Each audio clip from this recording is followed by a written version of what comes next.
Hey guys, this is Hell Hades. It's going to be another Raid Shadow Legends video. Today I am joined by a special guest. We've got Cold Brew Gaming in the house. How you doing, man? Hey guys. Hey Hell Hades. What's up, guys? Just today, so today's video is going to be all about beginners tips for this game. It could be quite a complex game when you first get into it. So Cold Brew and I are just going to go through our top 10 beginners tips. Cold Brew, how did you get into Raid and how did you find it when you were a beginner? Okay, so I started playing Raid about May 2019. I just found it randomly. I'm not sure where I found the game. Probably from an ad, because you know the game has ads everywhere. Who didn't? Yes. So I just started playing through the game, and I knew from other games that okay, you need to go on YouTube, and probably someone has more knowledge than you, and he can tell you like, especially on these phone games, you know, which one's the best champion to pick in the beginning, especially out of the four we had. So I read somewhere that Aethel was the best for some reason. Right. Apparently I was wrong, but you know, I went on with Aethel. It took me a long time to figure out that Kayle was better, but it was fine. It was fine. Yeah, cool. So how long have you been into doing YouTube for? How long have you been doing videos? I started YouTube in August. I was like, okay, I might try this out, because I was just having fun in the game, and I found some ways to make content. And then through that it slowly grew, and it became what it is right now. Well, I know you've kind of built yourself a bit of a name for being the spider killer with all sorts of uncommons, haven't you? If you guys have not seen that video, Cold Brew literally goes in and takes out, is it Spider 20 with a team of Arbingers, which is just like, Spider 20. Insane. Yeah. Cool. Anyway, let's get into this. So first beginner tip then for me would be focus on one champion. And I know there's a lot of stuff that kind of gets in the way and becomes almost distracting to that. But the quicker you can get yourself a level 60 champion, the easier this game becomes. What do you think? Yeah, that's the best advice you can give to a person who just starts the game, because the difference in power for a champion level 50 to level 60, it's too much. I mean, just the masteries that you can have at level 60 gives a great advantage everywhere in the game. Yeah. And even if it's just your starter champion, like those 4 starter champions, even if you accidentally pick Aethel and you didn't pick Kayle, still those 4 starter champions are all super good when you get them to 60, especially in that kind of early to mid game. Yeah, especially helping you clear out the campaign, at least brutal. Definitely. So give us another one then. So right when you start the game, I mean the clan boss is the first thing that you should focus on in the game, in terms of finding a clan. Once you find a clan, get in the clan and the clan boss and do easy and try and get as much damage as possible with your keys. That's when you're gonna start getting those rewards every single day, and it's gonna help you slowly grow your at least potion storage and some bad gear at first, but it's gonna grow. Even that bad gear, I guess, when you're at that level, it's still super relevant to the level of account that you've got, isn't it? So we see it now as bad gear, but actually when you're a beginner, it's probably pretty reasonable. Everything you can get, you should use. Yeah, absolutely. Okay, well, I guess the next one is a similar sort of theme, really. It's like, get into it as soon as you can, but this is all about the arena. So farm arena from day one, and even if it means that you only win 2 in 10 matches, it doesn't actually really matter, albeit you want to try and win, but just pick your fights really well and make sure that you are gaining arena medals as quickly as you can, because they all go towards your Great Hall, and the Great Hall is the one thing throughout the whole game that can never kind of diminish. It just builds. It just builds momentum and builds strength for your account. Anything to add on that one? Yeah, I mean, the Great Hall makes a huge difference in an account. Like especially for me, when I started playing, I got really lucky with a shard and got a Seeker. I had no idea what Seeker was doing, and then I realized when I put him in my arena team, and I woke up the next day, I was actually in gold without doing anything.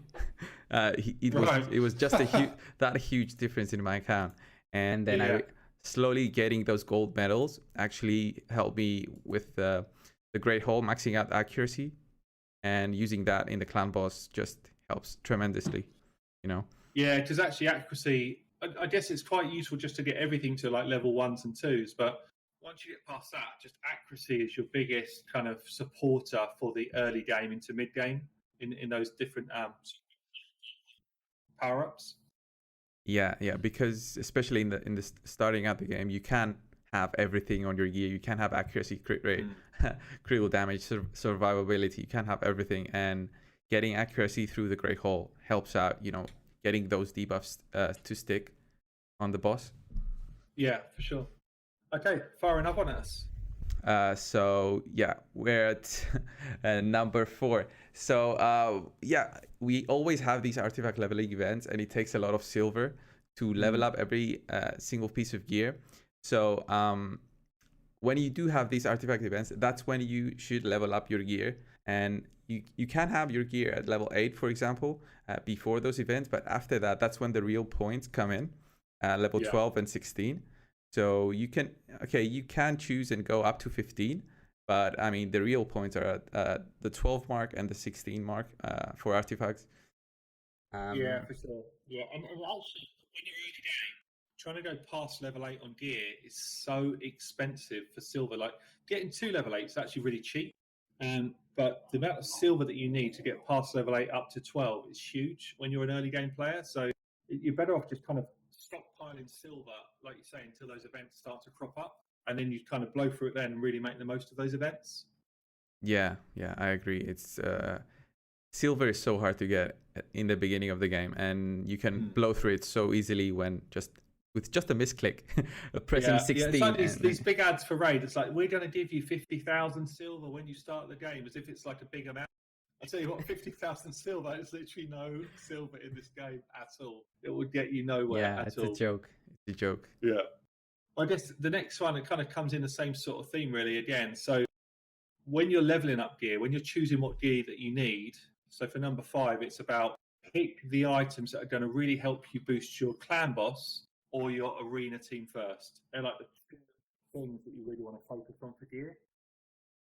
Yeah, exactly. I mean, once you have your team ready for the clan boss, you need to get at least lifesteal gear on them, and that gear should be the one you level up, not I don't know, critical rate gear or defense gear or resistance gear.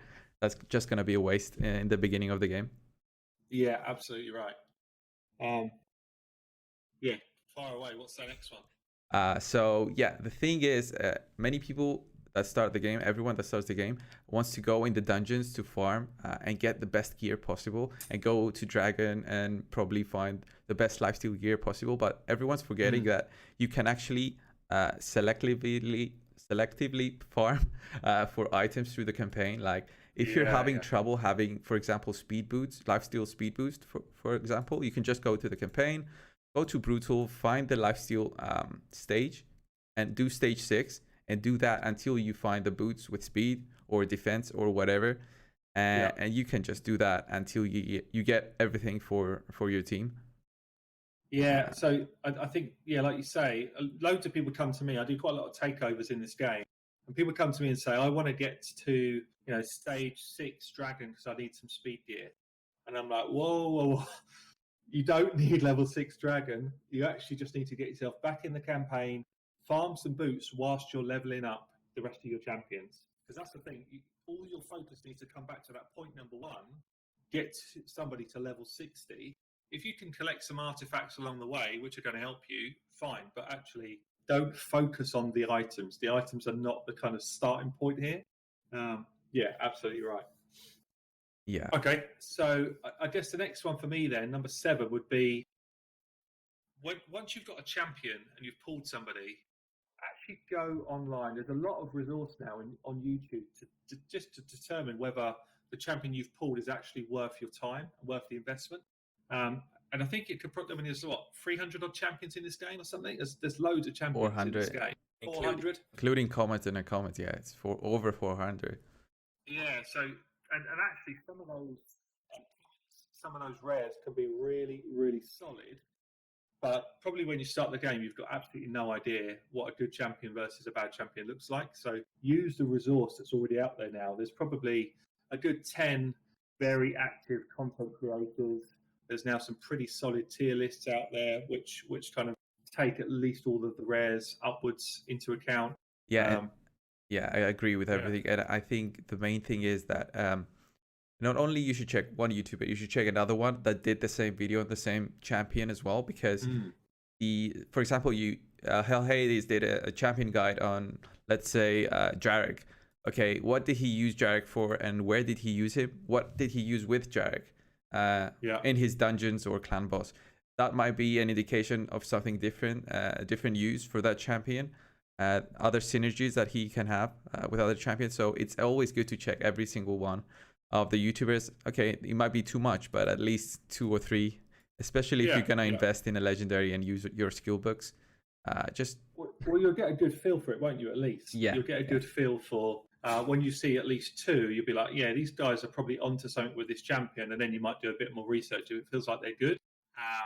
For sure. That sounds good. Yeah. Okay, what else have we got? So for number 8, I would say Faction Wars. We got Faction Wars a couple months ago. I can't remember exactly when. I think it was November. And the thing is, what I say to everyone as a good advice is to do Faction Wars, even if you can't do past level 1. Just do Faction Wars and just farm those glyphs, because even just getting, a level 1 speed glyph, it's gonna help you, speed tune your team for the clan boss, for example, or just put an additional 1% of defense or a health or attack or something. It's a good, addition to your team's power. You might think it's nothing, but multiply that by every single item that you have on the champion. That's a good amount of increase in their stats. For sure. Again, so when I come in and do mid-level takeovers for people, trying to boost like their clan boss damage or trying to help them through some dungeons, it's so much easier if people got just like a stash of level 1 or level 2 glyphs to use, and you can push an extra 12 speed on somebody just by having 6 level 2 glyphs sitting there waiting to go. 12 speed is quite a lot. If you're trying to win arena battle, 12 speed is a lot. So yeah, absolutely don't neglect Faction Wars. Even if it's literally like your first week into the game, it's a really useful place. And free, it's another bit of content just to sort of try out and play around with different champions. But it's just super useful to get those glyphs as early as possible. Yeah. Okay. Totally agree. So the next one for me is there's one area of this game which is actually pretty good for you. Now, this game can be quite an expensive game, can be a bit of a whale fest. But if there's one area that you want to spend money on, if you're kind of thinking you might, put a little bit of birthday money in or something, then it's going to be the Battle Pass. Yeah, so if you go gold on the Battle Pass, you get a lot of resources for your money. And you get champions, I think you get shards, you get Clanboss keys, energy. It just feels like good value. It's the first thing that's come out where I've been like, wow, that's actually really well done for value. Yeah, if you take the total amount of rewards you get in the Faction Wars, in the Battle Pass, I don't know if anyone has done it so far, but you get so much gears, potions, glyphs, energy, gems, skill books, everything. You get XP boost, you get a legendary champion, you get epics. The amount of value you get out of €25 or $25 or whatever, it's too much to skip. If you're a paying player and you say, okay, I want to have a budget for the game, say $25-50, okay, this is the best investment in terms of value to amount of money spent. Yeah. I think as well the missions, they actually just add something to the game. So some people went in and splashed out and bought the whole Battle Pass. I know some of the other content creators did that as well, which is fair enough if you want to kind of utilize the champions. But actually, I look at that now as something else to do. I'm looking at, right, what's my missions for the day? What should I do? And it just keeps me engaged, keeps me interested. So, it's also just adds a bit more content to your things to try and do. Yeah, that's the thing for me too. Like I didn't buy the whole thing. I just bought the gold version because I knew I would slowly get it eventually, and it would be a steady form of reinforcement to play the game and do something challenging every single day, instead of just buying it. I can just buy it now and spend another €30 to buy the remaining levels, but I don't need the champions any of the champions that I will get from there. So I'll just get it in 2 weeks, for example. Yeah, that's it. It doesn't. They're really achievable every day and every week. All of those different missions are really achievable. So actually, it's just a bit of fun to go in and do some of the content that it's kind of pushing you to do. Some of them are also interesting, like killing 50 champions of the same affinity. And some people think it's just going to be through arena, but you can actually do that in the spider. Go to the spider and just kill the spiderlings, and it's just going to count for your challenge. Yeah, or campaign. If you want to just farm up some different levels of campaign, you can literally just blitz through, the right affinity enemies on that as well. Number 10, don't let energy and your arena coins and the Clanboss keys go to their limit. What I mean is, we have, like, when you're at max level, we have 130 energy, we have 10 maximum amount of coins for the arena, and 2 maximum Clanboss keys. Don't let those go to maximum, because you're just wasting resources. At least for energy and arena, that's a lot of extra things you can do in game. Farm the campaign, for the dungeons. You can get more medals for the Great Hall, and also the keys in the Clanboss. Even one key can help you get extra bit of rewards that might help you in the future. Some potions, maybe a skill book if you're lucky, maybe a shard if you're even luckier. Super lucky, yeah. So yeah, use all the resources that you're given in the game that max throughout the day. So try and use those if you have the time, of course. I think you're right, because I know that when I first started playing this game, and I didn't really invest much money into it at all early game, but what I did is I invested a lot of time. So I was constantly on, when is my resources refilling up?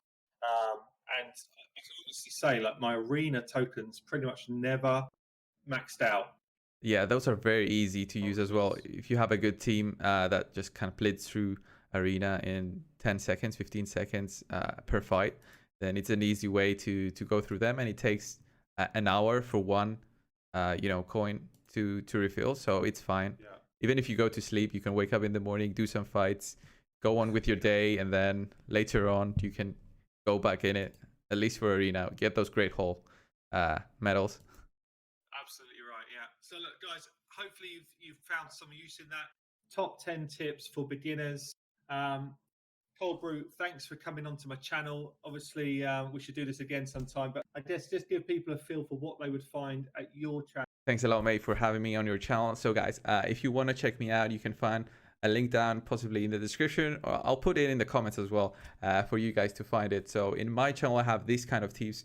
Not every single video, but I try to do them most of the time and give tips to new players, mid-level players, maybe some endgame players as well, and try and help out everyone, and maybe do some special videos as well. So check out my channel. You might find something you like. So yeah. Brilliant.